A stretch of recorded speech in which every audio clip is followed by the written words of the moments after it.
Live Talk.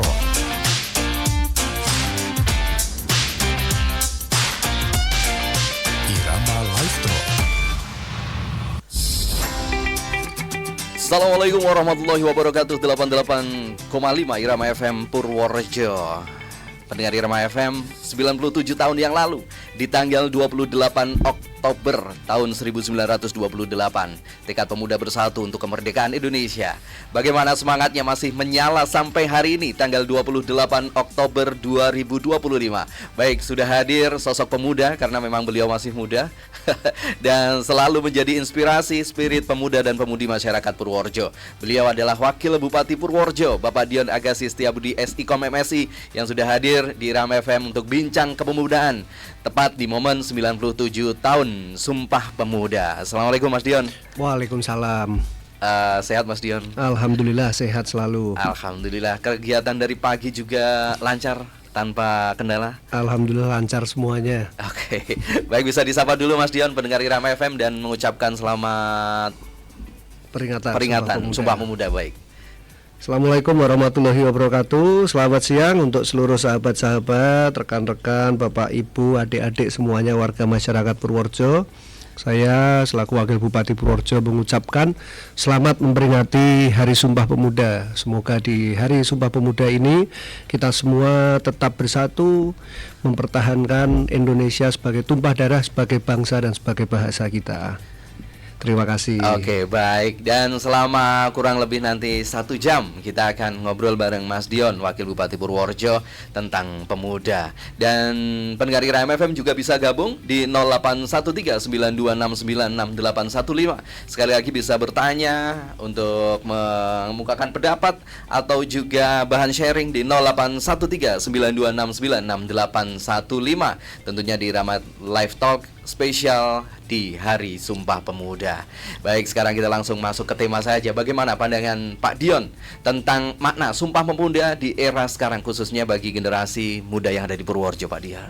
Ya, jadi makna Sumpah Pemuda ini saya kira seluruh Gen Z maupun pemuda-pemudi sekarang harus memahami bahwa tanpa adanya Sumpah Pemuda, saya kira tidak pernah akan ada bangsa Indonesia. Jadi Sumpah Pemuda ini sebagai salah satu tonggak sejarah utama yang kemudian menyadarkan para pemuda-pemudi pada zaman itu bahwa kita ini adalah sebagai sebuah satu kesatuan, satu bangsa, satu tanah air.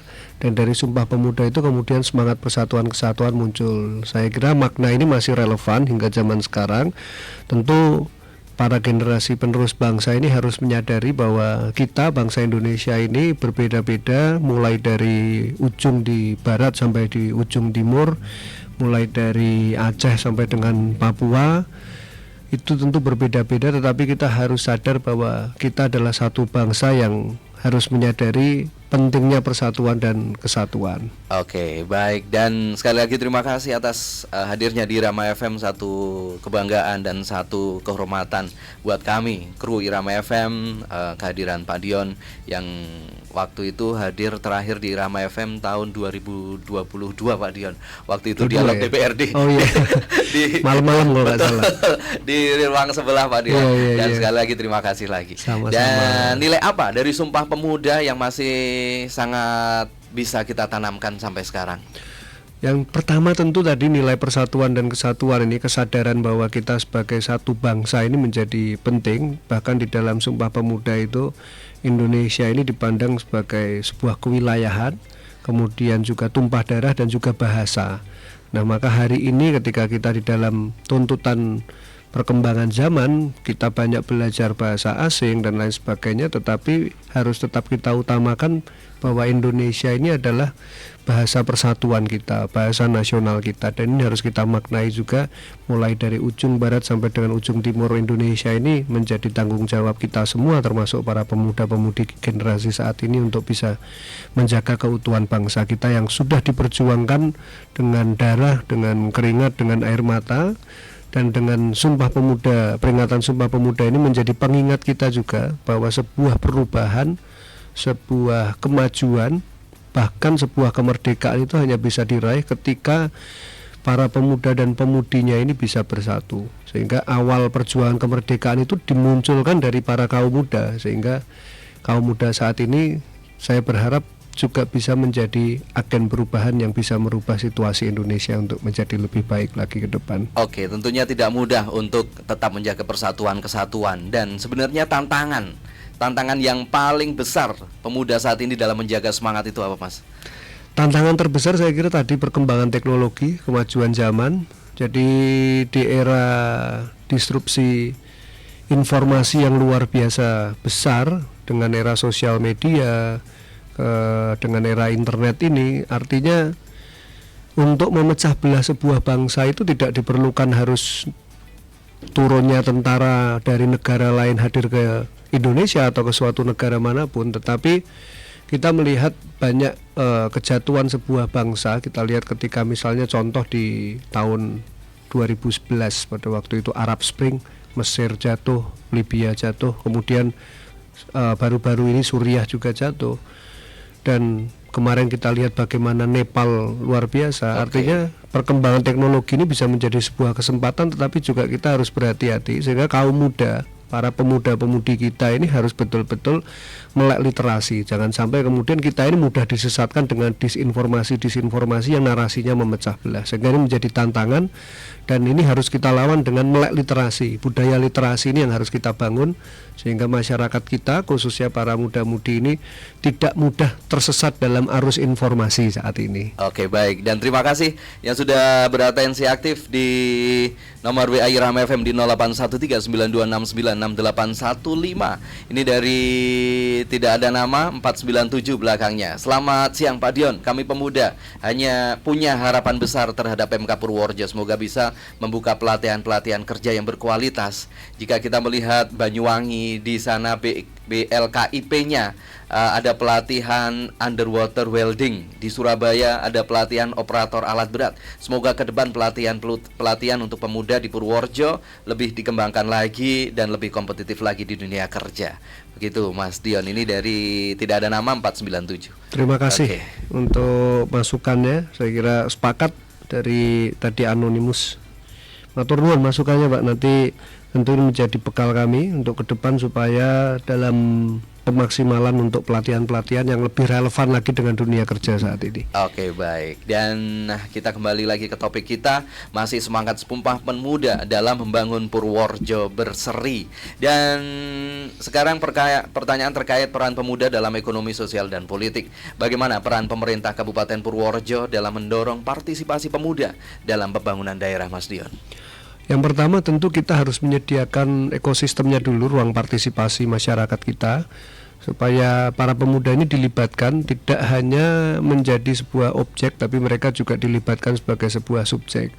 Nah, contoh mungkin hal kecil, tetapi ini sudah kita mulai. Hari ini baru saja sebelum ke sini saya membahas tentang konsep membuat sekolah adibudaya. Bagaimana mendorong sekolah-sekolah ini nantinya untuk bisa mereka berpartisipasi aktif di dalam menjaga kearifan budaya, kearifan lokal atau budaya lokal, tidak hanya sebagai budaya pertunjukan tetapi juga dari hastolakunya, dari perilakunya. Nah, ini pun kami melibatkan juga teman-teman seniman-seniman muda. Saya kira teman-temannya Mas penyiar juga hari ini. Ini kita baru saja berdiskusi juga dengan OPD terkait, dan beberapa hal juga sudah kita lakukan. Salah satunya juga bagaimana mendorong tadi yang disampaikan dari masukan tadi sebelumnya, mendorong pelatihan-pelatihan.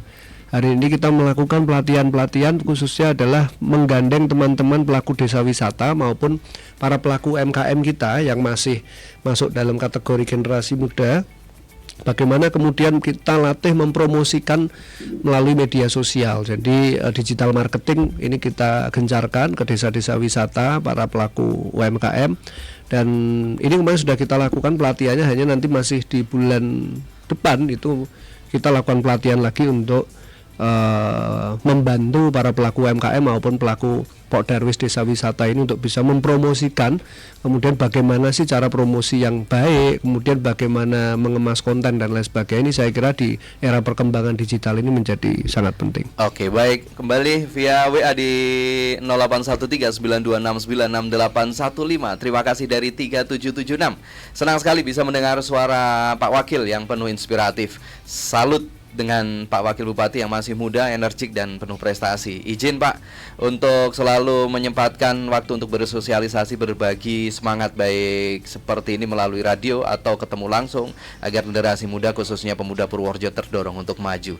Ini dari ada namanya dari Mbak Meta yang ada di Kuto Arjo. Memang kalau kita lihat Pak Dion selalu hadir di tengah masyarakat, seperti hari Ahad kemarin juga hadir di kolaborasi Pemkab dan PCNU di alun-alun kemarin, luar biasa sampai menunggui kami juga. Terima kasih Pak Dion sampai siang. Dan terima kasih untuk yang sudah gabung. Silakan bisa lagi di 081392696815. Sekarang program apa saja Pak Dion yang telah sedang dilaksanakan untuk pengembangan potensi khususnya untuk generasi muda Pak Dion? Tadi yang pertama untuk melalui pelatihan-pelatihan, jadi bagaimana kita membangun sumber daya manusia, mulai dari pelatihan tadi UMKM, mulai pelatihan desa wisata, bagaimana kita mengajarkan anak-anak kita, para pelaku bisnis maupun pelaku wisata ini bisa membantu peran pemerintah daerah dalam mempromosikan potensi-potensi yang ada di Purworejo. Tidak hanya potensi wisata, tapi juga potensi-potensi keunggulan daerah, misalnya produk kopi dan lain sebagainya. Ini tentu tidak bisa menjadi peran pemerintah ansih, tetapi kita juga harus bisa menggandeng masyarakat sehingga ini pun langsung terus kita lakukan. Yang kedua, tentu kami juga aktif untuk masuk ke sekolah-sekolah, baik itu di tingkat sekolah menengah atas dan sederajat ataupun sekolah menengah pertama sederajat, untuk bagaimana kita memberikan pembelajaran, mencoba membuka ruang diskusi dengan para siswa untuk meningkatkan rasa nasionalisme, sekaligus juga bagaimana ke depan pelatihan kepemimpinan ini tidak harus menjadi sebuah kelas yang kaku formal, tetapi saya kira bisa menjadi ruang diskusi dan itu harus dilakukan secara kontinu atau terus menerus, dan ini sudah kami lakukan di Kabupaten Purworejo. Tapi insya Allah nanti masukan tadi untuk bagaimana memaksimalkan peran dari PLKI terkait dengan pelatihan-pelatihan yang lebih relevan dengan kebutuhan dunia kerja saat ini sangat baik masukannya. Oke, baik, terima kasih dari Pak Toto yang ada di Purworejo. Dalam hal ini Purworejo punya komite KNPI ya, punya KNPI. Tapi karena sesuatu dan lain hal mungkin KNPI tidak begitu terlihat. Bagaimana pendapat Pak Dion? Kalau terlihat tidak terlihat ini saya kira subjektivitasnya tinggi ya. Jadi saya kira KNPI sebagai sebuah wadah organisasi ini kan peran kepemudaan maupun pembangunan kepemudaan ini kan tidak hanya menjadi perannya satu pihak dari KNPI saja, tapi ini saya kira harus menjadi peran semuanya, baik pihak pemerintah, organisasi lain, karena kan banyak organisasi kepemudaan lain. Contoh misalnya PCNU kan juga punya gerakan pemuda Ansor, bahkan juga ada IPNUI PPNU, di Muhammadiyah ada pemuda Muhammadiyah misalnya, di agama lain saya kira juga ada. Belum lagi nanti Karang Taruna ini kan juga kepemudaan. Jadi saya kira ya tentu kita terus support untuk KNPI, dan kalau masalah terlihat tidak terlihat, saya kira ya terlihat saja. Oke, terima kasih Mas Toto masukannya. Dan ini dari Mbak Ida. Assalamualaikum Pak Dion. Mbak Ida yang ada di Bituruh izin bertanya Pak, apakah penting untuk belajar politik bagi Gen Z Pak? Dan kenapa Pak Dion beralih dari legislatif ke eksekutif? Apakah lebih bisa mengambil kebijakan politik lebih leluasa atau bagaimana Pak? Biasanya Pak Dion membagi buku untuk anak-anak, apakah di siaran ini juga Pak? Oke, siap Mbak Ida yang ada di Bituruh. Terima kasih Mbak Ida. Kayaknya Mbak Ida ngefans sekali nih, selalu. Pertanyaannya banyak ini Mbak Ida. Betul. Apa tadi yang pertama? Untuk yang pertama adalah kenapa Pak Dion dari legislatif ke eksekutif. Betul. Tadi Gen Z penting nggak belajar politik. Jadi politik itu jangan cuma diartikan sebagai politik praktis saja. Kalau politik praktis itu kan politik yang sifatnya memilih kemudian maju sebagai calon anggota legislatif, maju sebagai kades, itu kan politik praktis. Tetapi politik sebagai sebuah kebijakan di dalam kehidupan bangsa manapun itu kan peran politik mempengaruhi semua sendi kehidupan. Contoh misalnya harga cabai hari ini kan dipengaruhi dari kebijakan politik, mulai dari kebijakan distribusi pupuk, mulai dari kebijakan off-takernya yang ada di lembaga off-taker yang dibentuk negara. Misalnya kalau beras ini Bulog, ini kan sebuah kebijakan politik. Betul. Belum lagi harga bahan bakar misalnya, ini kan kebijakan politik, dan harga bahan bakar ini akan mempengaruhi sampai harga beras, sampai harga listrik dan lain sebagainya. Jadi saya kira penting atau tidak, tentu penting. Paling tidak kita memahami politik supaya kemudian tidak terjebak pada politik yang hanya bersifat pragmatis. Jadi ini yang harus kita hindari. Kemudian yang kedua tadi, kenapa dari legislatif ke eksekutif, tentu 10 tahun saya di lembaga legislatif. Alhamdulillah. Tetapi kenapa kemudian nyebrang ke eksekutif ya, karena secara pribadi saya melihat ya namanya kebijakan itu kan yang punya adalah eksekutif, bupati dan wakil bupati. DPRD adalah sebagai lembaga pengawas, lembaga yang ikut merumuskan terkait dengan penganggaran. Kemudian yang ketiga juga lembaga yang membuat peraturan daerah. Tetapi secara kebijakan garis besar yang namanya program itu adalah miliknya eksekutif. Nah, kenapa saya akhirnya memutuskan ke eksekutif? Karena saya kira menurut saya dapat mengambil peran yang lebih besar aja ketika di eksekutif untuk bisa mewarnai pembangunan di Kabupaten Purworejo. Oke, kalau kita tahu memang Mas Dion mulai sejak muda sekali dia sudah terjun ke dunia politik, sudah 10 tahun di legislatif, kemudian sekarang sudah menyeberang ke eksekutif gitu ya. Dan tadi ada satu lagi Pak Dion, apakah Pak Dion membagi buku anak-anak nih, khusus anak-anak nih? Khusus anak-anak ya. Nah, ini kalau anak-anak berarti ini Mbak Ida punya anak ini. Punya anak pernah.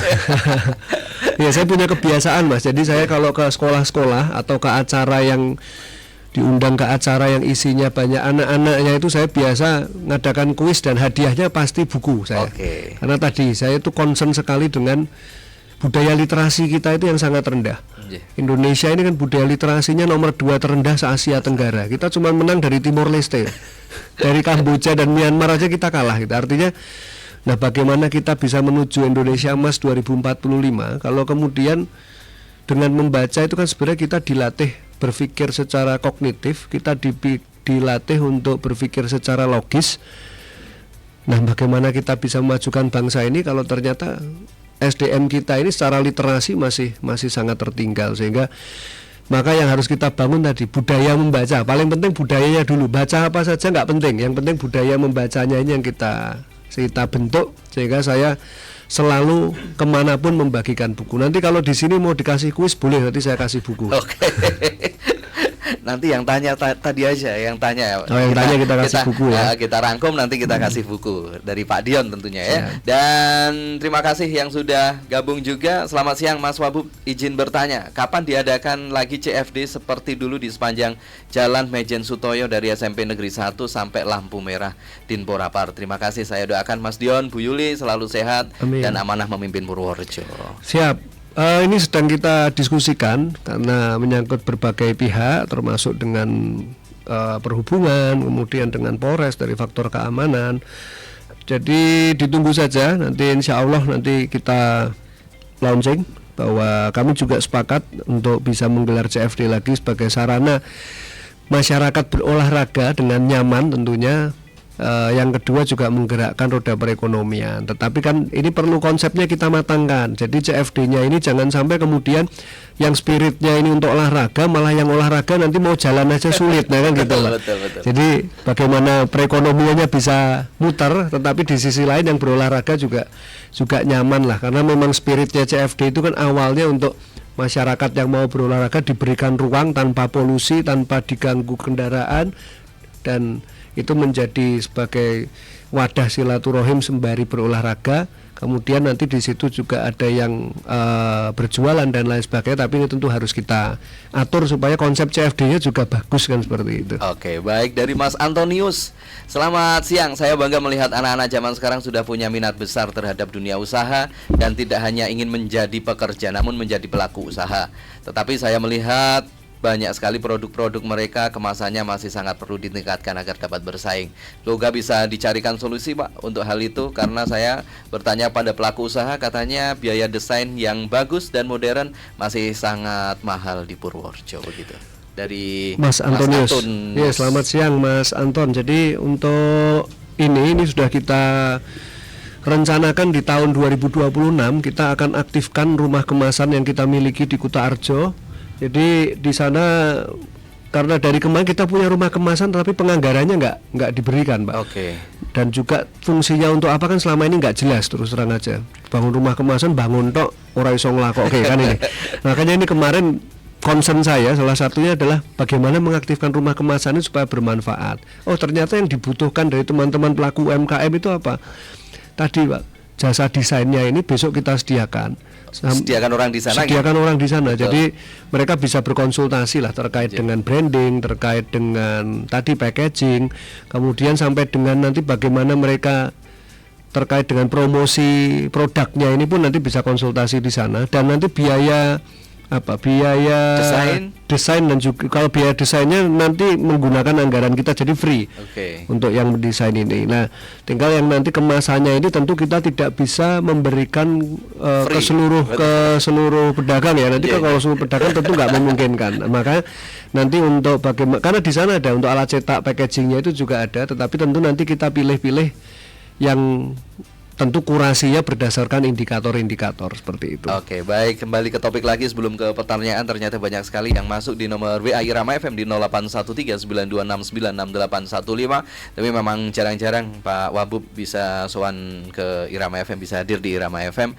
Dan terima kasih. Untuk kembali ke topik sekarang, bagaimana peran pemuda dalam mengurangi pengangguran di usia produktif menurut Mas Dion? Ya, menurut saya yang pertama tadi, Pak, justru kita mendorong pemuda-pemuda kita ini untuk bagaimana mereka bisa berwirausaha. Berwirausaha, kenapa kemudian berwirausaha penting? Oh, ini berarti pemerintah mau lepas tanggung jawab? Enggak, karena menurut penelitian ekonom dunia itu salah satu syarat untuk menjadi negara maju adalah tingkat kewirausahaannya tinggi, entrepreneurship rate-nya itu tinggi. Contoh misalnya kita lihat di negara-negara Amerika Serikat itu tingkat wirausahanya 12%. Kemudian nggak usah yang jauh-jauh lah, Singapura tetangga kita itu dia 8%. Nah, Indonesia ini kita baru di angka 3,3%. Artinya masih dibandingkan dengan rasio penduduk kita masih sangat kecil. Sehingga perlu kita dorong angka kewirausahaan ini. Kenapa? Karena satu usaha dia punya pegawai 2 aja. Berarti dia sudah membuka lapangan pekerjaan untuk 2 orang lain. Betul. Kalau kita buka ada 10 juta wirausaha baru dengan 5 pegawai saja, ini berarti ada 50 juta kepala keluarga atau keluarga yang kemudian di situ bisa menikmati makan dan minum dari hasil wirausaha yang ada itu. Nah, makanya kami di sini mencoba untuk mendorong ke depan bagaimana para pelaku UMKM ini tidak hanya dilatih, tetapi yang paling penting justru adalah akses kepada perbankan. Bagaimana akses kepada perbankan ini bisa kita buka, tentu salah satunya tadi kita meningkatkan literasi perbankan kepada para pelaku UMKM juga. Oh, yang dibutuhkan itu apa? Bagaimana kemudian mereka bisa mengakses permodalan walaupun mungkin angkanya tidak besar, tetapi menurut saya itu akan sangat membantu bagi anak-anak muda kita maupun masyarakat kita yang ingin menjadi wirausaha, ingin membuka lapangan pekerjaan bagi orang lain. Saya kira itu yang harus kita dorong ke depan. Oke, visi Purworejo berseri. Nah, sekarang apa peran pemuda yang paling strategis untuk mendukung visi Mas Dion dan Bu Yuli? Jadi dalam visi berseri, berdaya saing, sejahtera, religius dan inovatif ini menjadi sangat penting dari peran pemuda. Salah satunya tadi partisipasi pembangunan ini menjadi, karena begini, Pak, orang itu kan punya perspektif yang berbeda-beda, dan orang itu semakin, mohon maaf ya, biasanya kecenderungannya orang itu semakin berumur itu perspektifnya semakin sempit, Pak. Nah, makanya dalam pembuatan kebijakan saya pun pasti perspektifnya berbeda dengan 10 tahun yang lalu, sehingga apalagi di era perkembangan zaman yang sangat cepat seperti ini, tentu kita butuh perspektif dari teman-teman kepemudaan yang ada di Purworejo ini di dalam mengambil sebuah kebijakan. Misalnya tadi CFD, Pak. Kalau kita tanya dari sudut pandang orang usia 50 tahun ke atas yang tidak berjualan di sana, ya tentu yang tidak punya sangkut paut dengan keuntungan di sana, itu kan menjadi sesuatu yang tidak relevan, menjadi sesuatu yang tidak pokok misalnya. sesimpel kebijakan CFD misalnya. Tetapi dari sudut pandang anak muda saat ini, ternyata itu menjadi sebuah needs, menjadi sebuah kebutuhan gitu, menjadi sebuah ruang yang disediakan untuk bagaimana mereka membuka ruang ekonomi sekaligus ruang silaturahmi, ruang interaksi antar warga masyarakat. Nah, makanya kita juga butuh nih perspektif dari kepemudaan itu seperti apa. Tadi saya baru diskusi dengan teman-teman juga yang umurnya di bawah saya lah. Saya tanya sebenarnya, kebetulan tadi diskusinya saya tentang kebijakan untuk kebudayaan. Saya tanya misalnya contoh, ini gimana sih Mas, ini kan menjadi concern kita ini. Contoh ini contoh kasus saja. Dolala di Purworejo itu kan ini sedang jadi sedang hype dan menjadi perbincangan. Termasuk sesepuh kita ini kan protes ya, maksudnya banyak yang kemudian kostum ini misalnya. Nah, sudut pandangnya gimana sih ini teman-teman yang mungkin lebih banyak di lapangan, yang lebih paham yang kepemudaan. Ini akhirnya tadi menjadi diskusi yang menarik juga terkait dengan hal tersebut. Oke, baik. Dari yang sudah gabung juga di WA Irama FM, Rendra yang ada di Purworejo. Saya punya beberapa teman yang punya kemampuan menggambar animasi digital. Menurut saya hasilnya sangat luar biasa. Namun sayangnya dia sekarang bekerja sebagai waiters di salah satu rumah makan terbesar di Purworejo. Kayaknya iman-iman saja kita punya pemuda yang sangat berkompeten namun tidak tersalurkan. Begitu Pak Dion. Terima kasih. Jadi, nah ini makanya ke depan juga ini kan pentingnya ya, pemerintah ini kan sebagai fasilitator, artinya ketika dimungkinkan nantinya kan antara needs ya dari industri usaha ini, kemudian dengan kita punya supply bakatnya di mana itu yang harus menjadi fasilitator. Pemerintah menjadi salah satu fasilitator untuk bisa mempertemukan antara kebutuhan dunia usaha dengan bakat-bakat pemuda yang kita miliki ini. Tetapi kadang juga gini Pak, sudut pandang yang menurut saya kadang suka keliru itu adalah ketika anak muda kita ini banyak bekerja di luar Purworejo, ini kan dianggap sesuatu yang salah. Betul. Dianggap sesuatu yang konotasinya kok ini orang Purworejo banyak yang keluar. Padahal menurut saya nggak masalah juga loh banyak orang keluar itu. Karena membangun Purworejo itu kan tidak harus kemudian karena saya membangun Purworejo saya harus besar lahir meninggal di Purworejo. Menurut saya enggak juga gitu. Karena dengan keluar itu kan wawasan kita terbentuk. Dengan keluar juga pengalaman kita juga terbentuk. Artinya ketika kemudian dia memiliki kemampuan untuk membangun Purworejo, itu kan bisa juga ketika dia menjadi diaspora yang tersebar ini juga bisa memberikan sumbangsihnya juga loh untuk Purworejo. Jadi itu tadi misalnya contoh, tadi temennya jago bikin animasi. Kalau kita minta industri animasi di Purworejo ya tentu nggak jalan. Nggak bisa. Yang jalan di mana ya, di kota-kota besar. Ya mau nggak mau kan seperti ini kan harus keluar dari Purworejo. Apakah kemudian di Purworejo ini menjadi sesuatu yang jelek karena tidak bisa menampung? Ya enggak, karena kebutuhan industrinya memang belum sampai ke sana kan, seperti itu. Oke, baik. Dan masih ada beberapa pertanyaan lagi menurut Pak Dion. Karakter pemuda yang ideal yang sekarang ini untuk membangun masa depan Purworejo khususnya kayak apa sih Mas Dion? Menurut Mas Dion aja menurut ini, saya ya, betul. Jadi gini, saya percaya di setiap zaman itu ada semangatnya. Kalau Bung Karno bilang dulu namanya Zeitgeist itu semangat zaman. Semangat zaman itu berubah. Semangat zaman ketika kita memasuki era kemerdekaan itu semangatnya adalah semangat komunal. Semangat komunal, semangat sosial. Artinya apa? Pemuda pada waktu itu kan sangat komunal ya. Gotong royong, nilai-nilainya, kemudian kebersamaan. Sedangkan semangat spirit zamannya sekarang, zeitgeistnya sekarang ini kan individual, Pak. Di tengah gempuran kapitalisme yang semakin luar biasa itu kemudian spirit kita ini spirit individual. Jadi yang ideal seperti apa? Yang ideal adalah bagaimana kita bisa bertahan di dunia yang sangat kapitalis ini. Betul. Tetapi masih dengan mengedepankan semangat gotong royong, semangat kebersamaan. Karena yang paling penting adalah semangat persatuan tadi. Kalau kita hanya memikirkan sesuatu yang sifatnya hanya pragmatis untuk keuntungan sendiri dan lain sebagainya, ya sampai kapanpun bangsa kita ini nggak akan menjadi bangsa yang besar. Maka dibutuhkan pengorbanan dari anak-anak mudanya ini, tidak hanya mementingkan kepentingan dirinya sendiri saja. Oke, baik. 97 tahun yang lalu di tanggal 28 Oktober tahun 1928 Sumpah Pemuda dikumandangkan dan tekad pemuda untuk bersatu menjadi satu wujud untuk memerdekakan Indonesia. Dan sampai sekarang tanggal 28 Oktober tahun 2025, 97 tahun sudah Sumpah Pemuda berlalu dan masih menyala terus untuk Indonesia maju tentunya. Dan terima kasih sekali lagi. Oh, satu lagi Pak Dion, ada yang hadir. Assalamualaikum, selamat siang Mas Dion. Sedikit menambahkan bahwa semangat pemuda adalah pesan kebinekaan, pluralisme. Para tokoh yang hadir mewakili berbagai wilayah Nusantara, berbagai ras, agama, serta yang perlu dicatat 4 peserta diantaranya adalah orang Purworejo. Selamat memperingati Sumpah Pemuda. Semoga ini menjadi motivasi nasionalisme. Ini dari Pak Pram Prastiamat. Oke, begitu Mas. Luar biasa ya. Oke, dan di penghujung acara ini Mas Dion memberi satu pesan kepada seluruh pemuda di Purworejo di momen Sumpah Pemuda ini. Apa yang akan Bapak sampaikan? Silakan Mas Dion. Jadi pemuda ini kan harapan bangsa, karena di tangan teman-teman pemuda ini maka masa depan Indonesia akan ditentukan. Dan saya yakin yang namanya anak muda ini pasti minim pengalaman. Maka dari itu anak muda ini tidak boleh menawarkan masa lalu.